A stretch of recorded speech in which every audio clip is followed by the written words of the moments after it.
Falando sobre esse guia, né, de alimentação que foi liberado, a gente tem, né, os 10 passos para uma alimentação adequada e também saudável.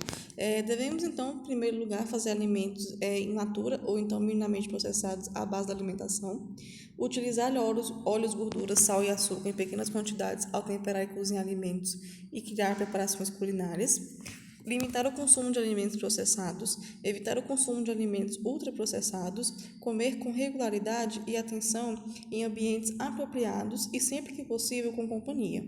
Fazer compras em locais que oferecem variedades de alimentos in natura ou minimamente processados. Desenvolver, exercitar e compartilhar habilidades culinárias. Planejar o uso do tempo para dar à alimentação o espaço que ela merece. Dar preferência, quando fora da casa, a locais que servem refeições feitas na hora. E ser crítico quanto a informações, orientações e mensagens sobre a alimentação vinculadas a propagandas comerciais. Então, o que a gente tem, né, se vocês forem, né, pesquisar, nós temos vários, né, guias que tem lá no site do Ministério da Saúde, né, aqui do SUS, cartilhas todas com manuais, com guias, né, com informações muito válidas sobre alimentação saudável. Né? Se vocês quiserem dar uma conferida, podem ir lá acessar o site. Né? Tem posts também do Facebook do Ministério da Saúde, que também são muito educativos, né? Opções de lanches, opções de café da manhã, de jantar, o que colocar na lancheira, né, dos filhos, é bem interessante. Né? Tem várias cartilhas, são muitas mesmo, tá, pessoal? Sempre que vocês veem o logotipo do Ministério da Saúde, vocês, né, podem confiar na informação. A atenção básica pessoal da saúde, né, ela é como um locus, né, ela é a base para a promoção da saúde. Então, no Brasil, a gente tem 40 mil equipes da saúde da família e 265 mil agentes de saúde e 4 mil equipes multiprofissionais. Então, se vocês forem trabalhar na área da saúde, na unidade básica, vocês têm que ter consciência, né, do conhecimento de todas essas informações para que vocês consigam orientar os pacientes de forma correta. Então, esses materiais eles são elaborados, né, com guias práticos do SUS. Então, tem muita coisa para estudar, tem muita cartilha para estudar.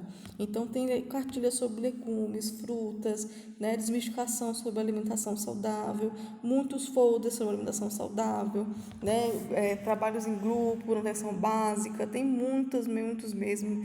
E aí, no SUS, né, colocado a educação continuada. Então, todos os profissionais que trabalham com esse tipo de iniciativa, eles vão ter sempre cursos para poder se atualizar na área.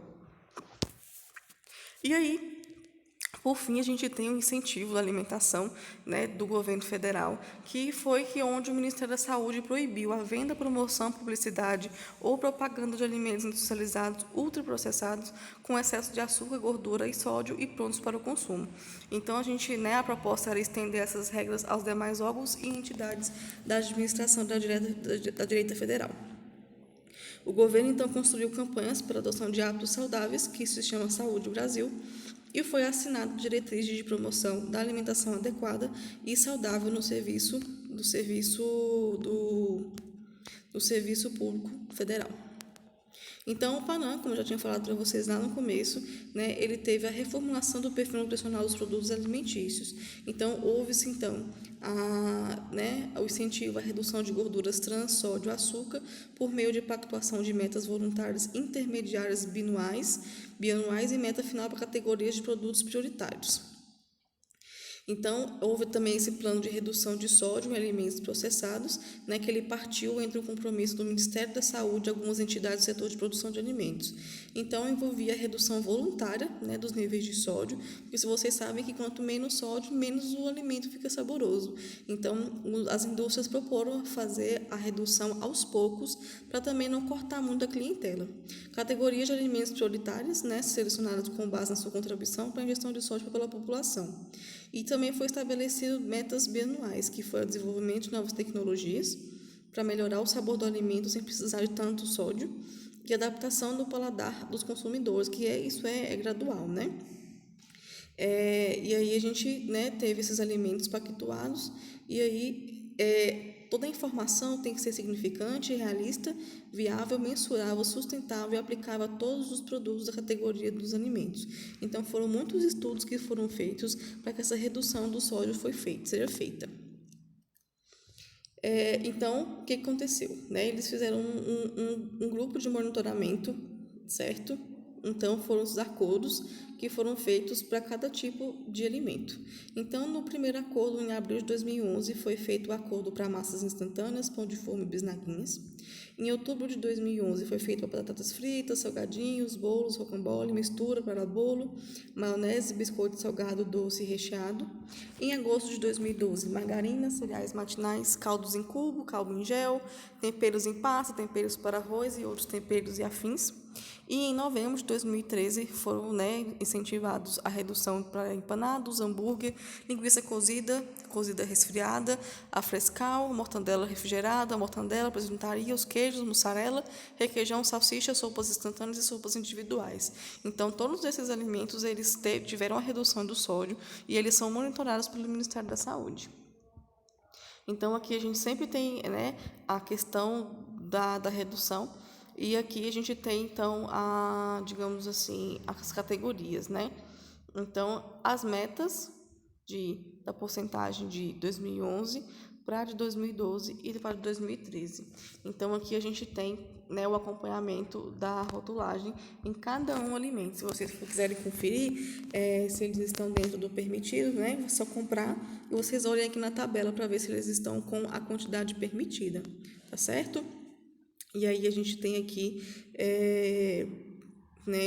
as categorias de cada alimento com teor de sódio.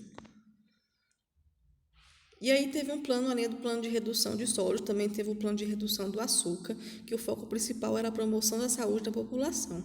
E as categorias prioritárias devem ser definidas como base da contribuição para a ingestão do açúcar.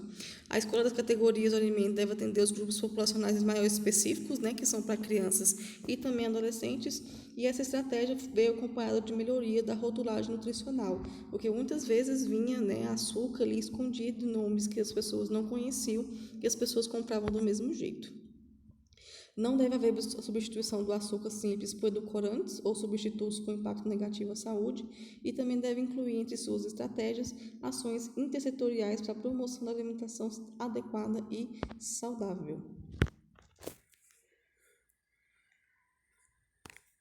Então, aqui, pessoal, a gente teve o empoderamento do consumidor por fazer escolhas saudáveis. Então, cabe muito ao próprio cliente, ao próprio paciente realizar essa escolha. Permitiu também ele ter acesso a alimentos saudáveis e ações de educação alimentar e nutricional, que são palestras, incentivos, distribuição de cartilhas, de panfletos, para que as pessoas tenham conhecimento com relação à nutrição.